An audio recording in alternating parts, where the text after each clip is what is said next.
A man is great not because he hasn't failed. A man is great because failure hasn't stopped him. First and foremost, I want to give all praises, honor, and glory to Yahweh, Bahashim, Yahweh Shah, Waha, Rakah, Kwadash. Double honors to my apostles and elders at Great Millstone, the men that taught me this truth through the Spirit. Peace and blessings to the elect of the house of Israel that is scattered throughout the four corners of the earth. This is going to be in response to don't give up during the process.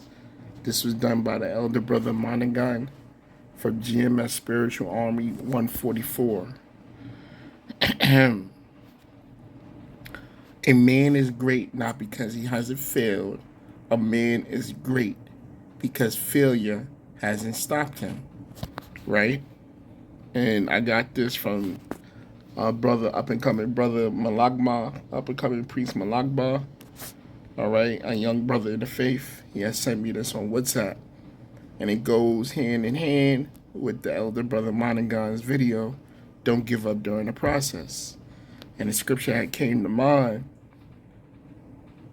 was everything that we go through in this truth is uncomfortable and relates to suffering some way, shape, form, and fashion. And it's like you never get used to it, but in a sense, you do get used to it. You used to things not going your way. You used to getting the short end of the stick. You used to getting let down. But even through all those things, we're blessed. The Lord continues to bless us to be able to endure all these things that we go through.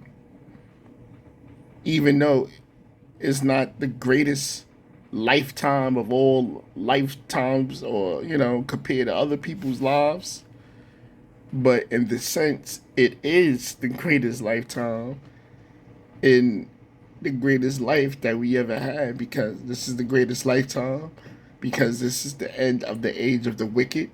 This is the end of Babylon the Great, also known as America.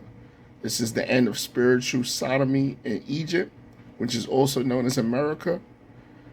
This is the end of the age of the wicked. This is the end of wickedness. This is the end of sinning. This is the end of going off, of breaking the Lord's statutes, commandments, of not loving your neighbors as yourself. This is the end of all this. That's why this is the greatest lifetime. This is the greatest life, because this is solely based off of faith. Our faiths are even greater now because we don't have Yahweh Shah with us physically. We're not seeing so-called physical miracles or physical angels, even though some brothers encountered angels and sea chariots, but we're not seeing it on the scale that we saw it in our past lives. So this is the greatest time, because Yahweh Shah told us, greater is he that believe than him that seeth, right? And believe not, right? So once you have a spiritual perspective about things, you understand that we in a time of greatness, and we about to be in a time of great judgment and destruction as well. But anyway, let me get these couple of scriptures and I'm gonna wrap it up. I know I'm a little long-winded. Forgive me. James 5:10. Take my brethren the prophets, who have spoken in the name of Yahweh Shah, for an example of suffering, affliction, and of patience. For examples of patience, right? The things that are written aforetime are written for our learning, right? Let me get that real quick.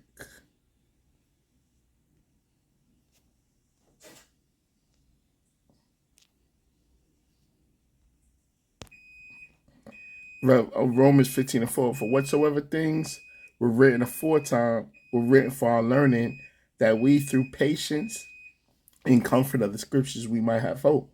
Such things were written in the scriptures long ago to teach us, and the scriptures give us hope and encouragement as we wait patiently for Yahweh's promises to be fulfilled. So we have these accounts in these scriptures, right? That gives us comfort, that gives us exhortation, gives us motivation. It keeps us going. If we see that our forefathers have went through certain things, that we can go through certain things, we can survive certain things, and we can get through certain things, right? So it says, for example, of patience and suffering, it says, dear brothers and sisters, look at the prophets who spoke in the name of the Lord, right? Behold, we count them happy which endure. Ye have heard of the patience of Job, and have seen the end of the Lord, that the Lord is very pitiful and very tender mercies. It says, we give great honor to those who endure under suffering. For instance, you know about Job, a man of great endurance. You can see how the Lord was kind to him at the end. For the Lord is full of tender mercies, right? So that's why the things are written aforetime are written for our learning. And we just got to trust the process. What if Job threw in the belt? Job wouldn't had the end that he had. What if Yahweh Shah threw in the belt? He wouldn't have had the end that he would have had, right? Job's end was he got even a greater family. He got even more riches. Yahweh Shah was resurrected from the dead. Like, come on now. When you hear the benefits or the rewards of the righteous, it's like, hell yeah, sign me up, right? Job received all that he lost plus tenfold. Matter of fact, let me see if I can get that real quick. I don't mean this to be long, but it is what it is.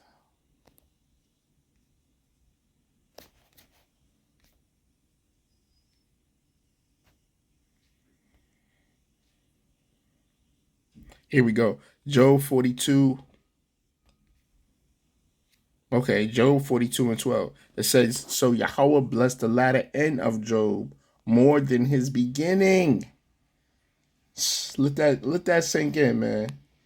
Job, the Lord Yahweh blessed the latter end of Job more than his beginning.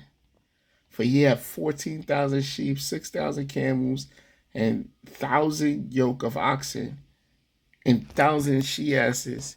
He had also 7 sons and 3 daughters.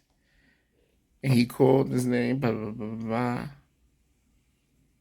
It says, in all the land were no women found so fair as the daughters of Job, and their father gave them inheritance among their brethren. Come on now. He had so much wealth that he had enough to give to the sons and daughters. It says, after this lived Job 140 years, and he had a long life, and saw his sons and his sons' sons, even 4 generations. He had 4 generations. He lived to see 4 generations of his kids, man. Great, great, great, great, great grandson. Come on now. And this story is written for us today so we can know that the Lord bless us more than his beginning.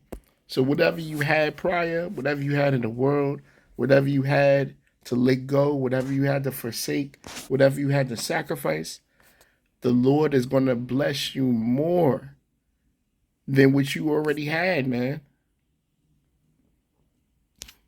Let me get one more in the Old Testament. Ecclesiastes 8, verse 12. It says, though a sinner do evil 100 times, and his days be prolonged, yet surely I know that it shall be well with them that fear Yahweh, which fear before him. But even though a person sins 100 times and still lives a long time, I know those that fear Yahweh will be better off. Like Job, it says, but it shall not be well with the wicked, neither shall he prolong his days, which are as a shadow, because he feareth not before Yahweh. It says the wicked will not prosper, for they do not fear God. They do not fear Yahweh. Their days will never grow long like the evening shadows. And you see that with the different kings of the heathens, right? You can see that with Esau's kingdom, right? This shit is a shit show, man. This is them at their highest peak. They rule the world, and look how they ruling. Look at their society. This shit is a shit show, man. Right? Even though people are fat, obese, and everything, and they got all their desires, ain't nobody healthy. Nobody spiritually healthy. This place is a shit show, man. You got third world countries that's starving to death that's more healthier than Americans. And that shit is a shit show, man. But once again, it's better with the righteous, right? Who was it I say? I said Yahusha.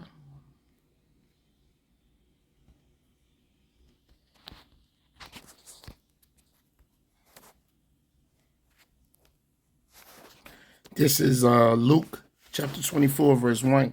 Now, upon the first day of the week, very early in the morning, they came onto the sepulchre, bringing spices, which they had prepared, and certain others with them. And they found the stone rolled away from the sepulchre.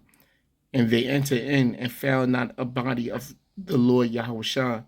And it came to pass, as they were perplexed thereabout, behold, two men stood by them, shining garments. And as they were afraid and bowed down their faces to the earth, they said unto them, Why seek ye the living among the dead? Whoo! Now this is after Yahushua's crucifixion, and he was buried, right? And the angel said, Why seek ye the living among the dead? He is not here, but is risen.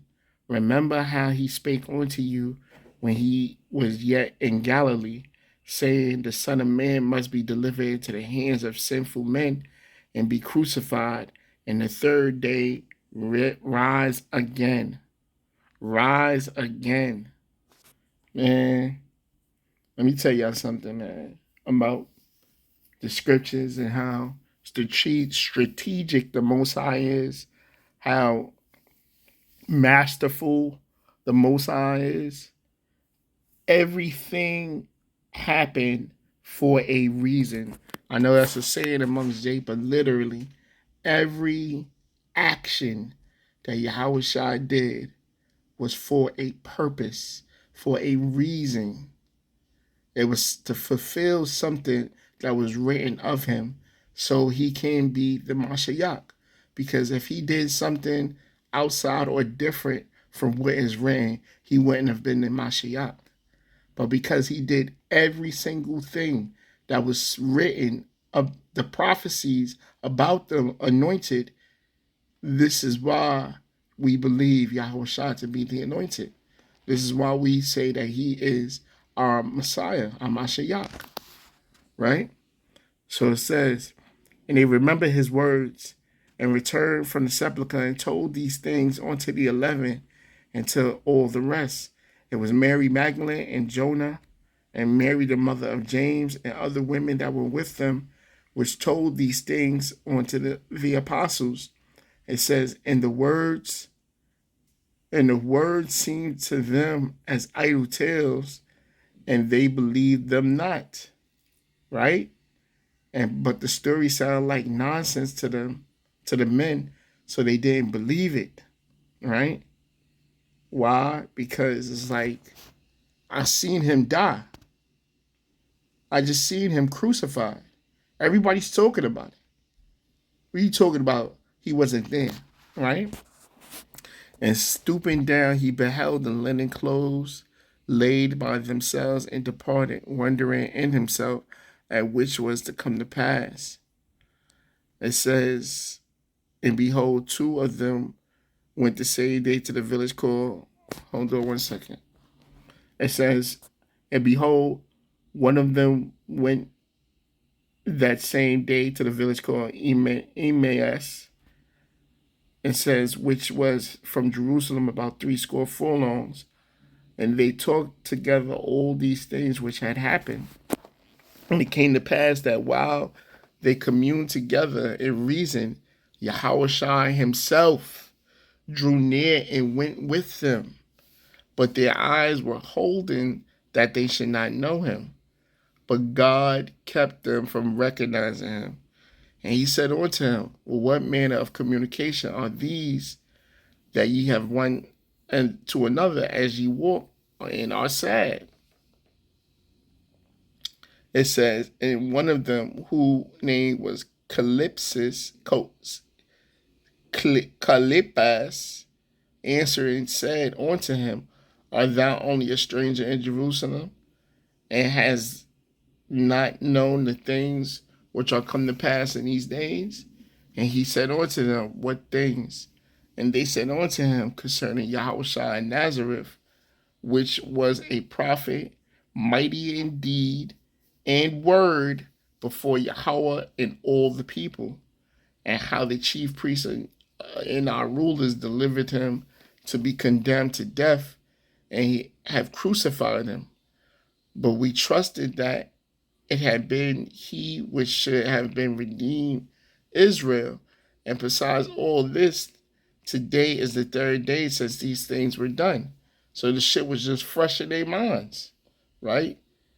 3 days have passed, and it's like, damn, man, we lost Yahushua. We lost our friend, our prophet, our teacher, you know? It says, yea, and certain women also of our company made us astonished, which were early at the sepulchre. And when they found not his body, they came saying they had also seen visions of angels, which said that he was alive. And certain of them which were with us went to the sepulchre and found it even so as the women had said, but him they saw it not. So people went to investigate and found out that it was true. Then he said unto him, O fools, and slow of heart to believe all that the prophets had spoken. See, I wish I was a bad dude, man. He's a bad dude, man. He cut them. He was like, you foolish people, you find it so hard to believe all that the prophets wrote in the scriptures. And this is what we talking about. Trust the process. We got to trust what's written, man.